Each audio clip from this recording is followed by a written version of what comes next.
Now, before we talk about individual classes, I do want to talk about some generalities of class progression. There's a couple of things that we need to discuss, and this is going to be much more focused in 3rd edition because 3rd edition does this much more than 5th edition does. In 3rd edition, as I mentioned in my video on feats, every class starts with 1 feat and gains another feat at every 3rd level. So 3, 6, 9, 12, 15, 18. You get a feat, so by the time you're 18th level, you have 7 feats minimum. You might have more, but minimum of 7 feats. You also gain skill points every level. You also, at every 4th level, get an ability score bonus. So an ability score increase. You get to raise one of your ability scores by 1 point. These things, the feats and the ability score increase, are not dependent on your class. All characters get these. So if you're multi-class, say you're a level 3 fighter and a level 8 rogue, total of 11 levels. Well, then you should have the 1st level feat, the 3rd level feat, 6th level feat, 9th level feat. When you reach 12th level, regardless of what class you take your level in, you get your 12th level feat. Because it's not class dependent, it's level dependent. And the same thing with the ability score increases. These are level dependent. So that same fighter rogue, he's gotten his level 4 increase and his level 8 increase. He'll get another increase at level 12, regardless of what class he gets. So these are not based in your class. That's a very important thing to note. In 5th edition, it doesn't work like this. Most classes get an ability score increase, very similar here. Instead, it's every 4th level, sort of. You get at 4th level, then at 8th level, then at 12th level, 16th level, and 19th level. The exception to this is the fighter, who actually gets 7 ability score increases. But these are class dependent. So if I multi-class, and I'm a level 3 fighter and a level 3 rogue, I don't get an ability score increase, because I have not reached level 4 in either of these classes. Now, once I reach level 4, then I'll get that ability score increase. But I won't get it if I am multi-classing at low levels, because it is class dependent rather than level dependent. On the other hand, in 5th edition, the proficiency bonus is level dependent. Regardless of what class you have, you can be multi-classed into 6 different classes. Your proficiency bonus will be the same based on your total level.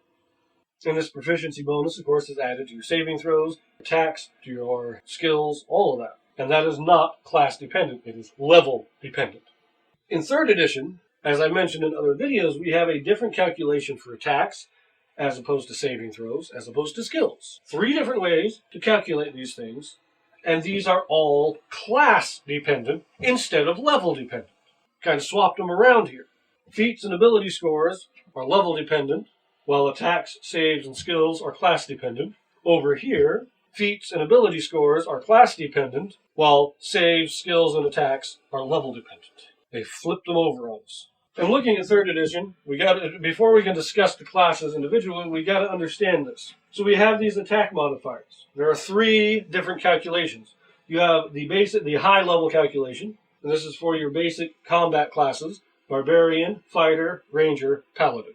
They will use this, and that is their attack modifier is equal to their level. A 5th level Barbarian has a +5 attack. A 20th level Fighter has a +20 attack.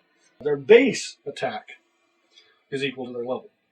The mid-level, this is Cleric, Druid, Bard, Rogue. I might be missing one. Monk, that's it. Yes, Monk uses this too. And this is your attack is equal to 3/4 your level. So a fighter at 1st level has a +1.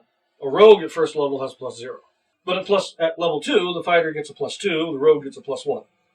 Then we have the low level attacks. This is your wizard and sorcerer. And their basic attack, the base attack, is half their level rounded down. So 1st level they have a 0, but at 2nd level they have +1. At 3rd level, the fighter gets a +3, the rogue would get a +2, but the wizard would still only have a +1. At 4th level, it's 4, 3, 2. Now, you'll notice also here, whenever you get a modifier of +5, you gain an additional attack at +1. When that second attack becomes +5, you get a third attack of +1. And when that third attack becomes a +5, you get a fourth attack of +1 as it goes up. So a fighter, 20th level, he gets 4 attacks. But his first attack is at +20, his second at +15, his third at +10, and his fourth at +5. The rogue, being 3/4 his level, gets a +15, +10, +5. The wizard, being half his level, would get plus 10, plus 5. Now, this also means that a fighter is going to hit more often with his weapons than a wizard is going to hit with his spells, because this wizard will still use his base attack for an attack spell. If he has to roll an attack with a spell, he uses his base attack modifier plus his intelligence, whatever ability score he's using.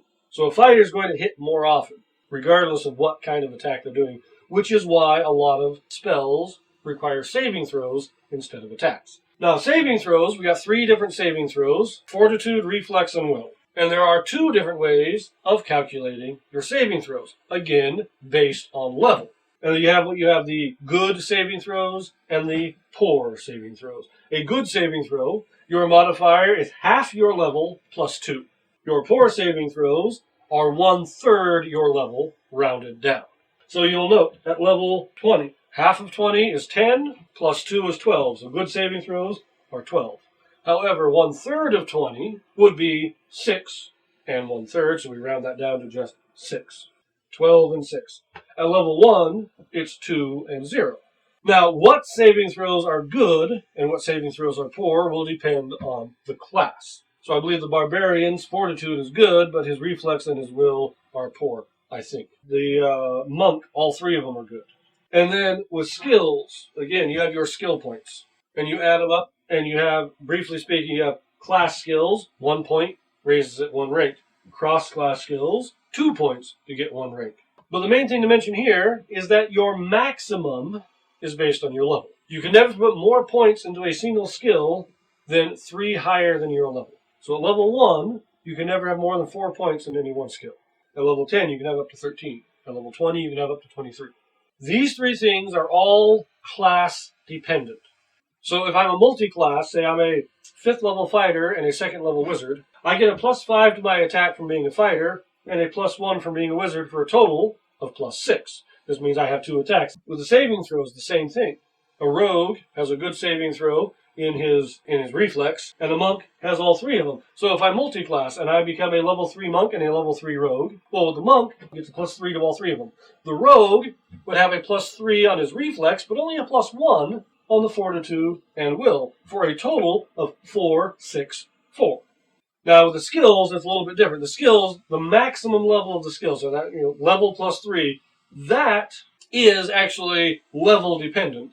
But what is considered a class skill or a cross-class skill, of course, is dependent on the class. So it's the skills are actually kind of both class dependent and level dependent in their different aspects.